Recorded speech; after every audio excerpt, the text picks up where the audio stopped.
We're absolutely drowning in data these days. It's everywhere, from what we buy online to our very own DNA. So the big question is, how do we find any real meaningful patterns in all that noise? Well, today we're going to dive into one of the most fundamental tools for doing just that, for making sense of all the mess, cluster analysis. Okay, take a look at these handwritten numbers. For you and me, telling a 1 from a 7 is, well, it's pretty easy, right? But think about this. How on earth would you teach a computer to do it? How does it figure out that all these different sloppy versions of a 2 all belong in one bucket, and that bucket is totally separate from all the ways people write the number 3? That, right there, is the core of the problem we're talking about.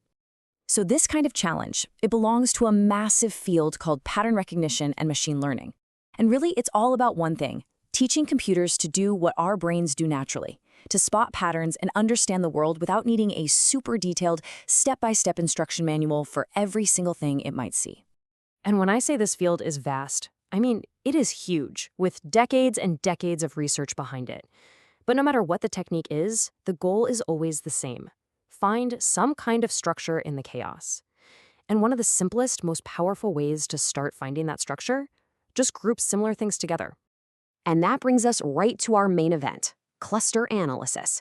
See, instead of giving the machine labels we already know, like this is a 1 or that is a 7, we just dump all the data on it and say, hey, you figure out what the natural groups are.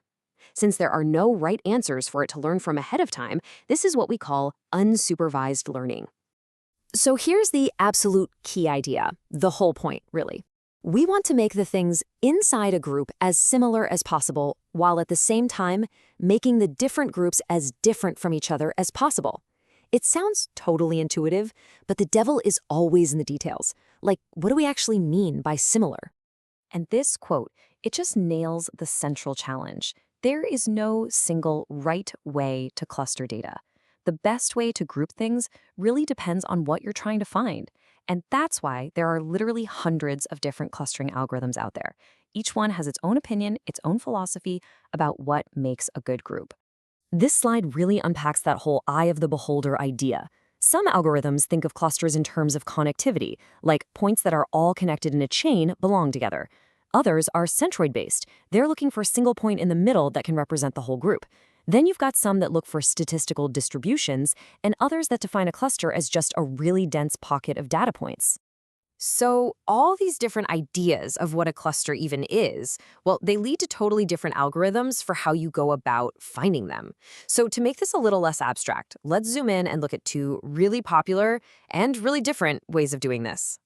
All right, so on the left, we've got k-means. It's the classic, it's fast, it's simple, and it basically pictures clusters as nice, round blobs, each with a center point. Every single data point just gets assigned to whichever center it's closest to. Easy. But on the right, you have something like dbScan, which is a totally different beast. It doesn't care about centers, it cares about dense neighborhoods. It finds a core point that has a lot of buddies nearby and then expands outward, grabbing everything it can reach. This is awesome because it lets it find weirdly shaped clusters, and this is huge. It can flag leftover points that don't belong anywhere as noise. Now, to really get a feel for this, let's just peek under the hood of k-means. It's actually a beautifully simple little dance. First, you decide how many clusters you want. We'll call that k. And you just plop down k random center points. Then, step 2, for every single data point, you figure out which center it's closest to and assign it to that group. Step 3, you look at all the points in a group, find their average location, and move the center point right there. And then you just do it again. Assign, then update. Assign, update. You keep doing that until the centers stop moving. Simple, right? But incredibly powerful. Okay, great. So our algorithm has run, it's finished its little dance, and it's given us a nice set of clusters. But we're not done, not by a long shot. The next step is absolutely critical, and that's asking, are these results any good? Did we find something real and meaningful, or did the algorithm just kind of slice up our data randomly? This whole process is called validation. And this is the million-dollar question, isn't it? Because here's the thing, if you run a clustering algorithm on a bunch of completely random, meaningless dots, it will still give you clusters. It has to. So how do we tell the difference between a genuine discovery and just a statistical illusion? So broadly speaking, there are two ways to check our work. Internal evaluation is when we look only at the clusters the algorithm gave us. We're asking questions like, Are the points inside each group packed together really tightly?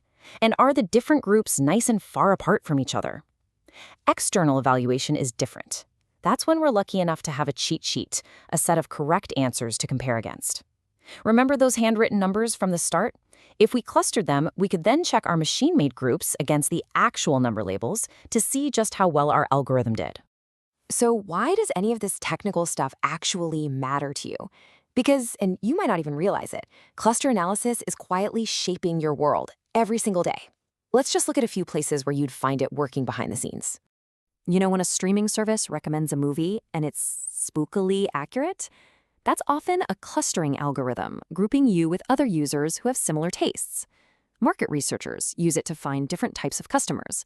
Social networks use it to spot communities and bubbles. Even search engines use it. If you search for something ambiguous like Jaguar, are you looking for the car, the animal, or the old Apple operating system? Clustering helps group those results for you. And its impact goes way, way beyond the internet. In medicine, it can help differentiate between healthy and cancerous tissue in an MRI scan. In biology, it's used to group genes that seem to be working together. Police departments even use density-based clustering to find crime hotspots, which makes sense, right? It's perfect for finding those dense pockets of activity. It is a true workhorse of modern science. So we'll leave you with this final thought. Cluster analysis is this incredibly powerful tool for finding patterns that we might never see on our own, all without needing any pre-existing labels. But as these algorithms are used to group us, as shoppers, as voters, as patients, it raises a really critical question. Once the algorithm finds a group, who gets to decide what that group is called? Who gets to define what that label actually means? That right there is a very human question that goes far beyond the data.